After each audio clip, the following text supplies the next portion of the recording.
देश के 1.2 करोड़ केंद्रीय कर्मचारियों और पेंशन भोगियों के लिए एक बड़ी खुशखबरी सामने आई है। सरकारी आंकड़ों से ये पुष्टि हो गई है कि महंगाई भत्ते डीए में बढ़ोतरी होना तय है। मौजूदा महंगाई को देखते हुए यह कदम कर्मचारियों की आर्थिक स्थिति सुधारने में अहम होगा। कर्मचारी संघों की लंबे समय से चली आ रही मांग से लाखों परिवारों को राहत मिलेगी।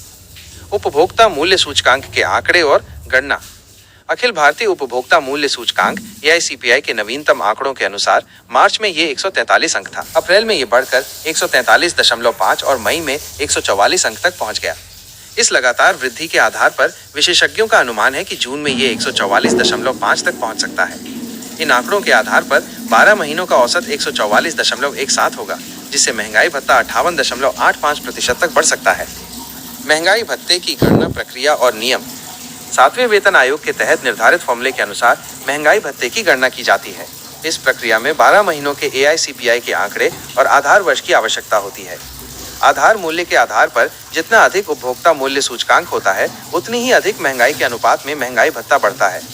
वर्तमान गणना के अनुसार यदि सरकार 0.5 से अधिक होने के कारण इसे 59% तक बढ़ाती है, तो ये कर्मचारियों के लिए और भी फायदेमंद होगा। घोषणा का समय और लागू होने की तारीख। महंगाई भत्ते में बढ़ोतरी की आधिकारिक घोषणा अक्टूबर से नवंबर के बीच होने की संभावना है।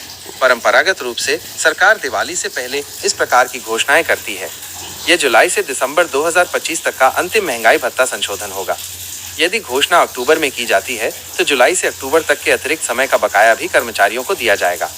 7वें वेतन आयोग के तहत ये अंतिम महंगाई भत्ता संशोधन है, जिसके बाद 8वां वेतन आयोग लागू होगा। अनुमानित वृद्धि और कर्मचारियों को मिलने वाला लाभ। विशेषज्ञों के अनुमान के अनुसार इस बार महंगाई भत्ते में 4% की बढ़ोतरी हो सकती है। जनवरी 2025 में केवल 2% की बढ़ोतरी से कर्मचारियों में निराशा थी, क्योंकि उनकी अपेक्षा 3 से 4% की थी। इस बार उनकी ये उम्मीद पूरी हो सकती है। न्यूनतम मूल वेतन 18,000 रुपए वाले कर्मचारियों को 4% बढ़ोतरी से प्रतिमाह 720 रुपए अतिरिक्त मिलेंगे।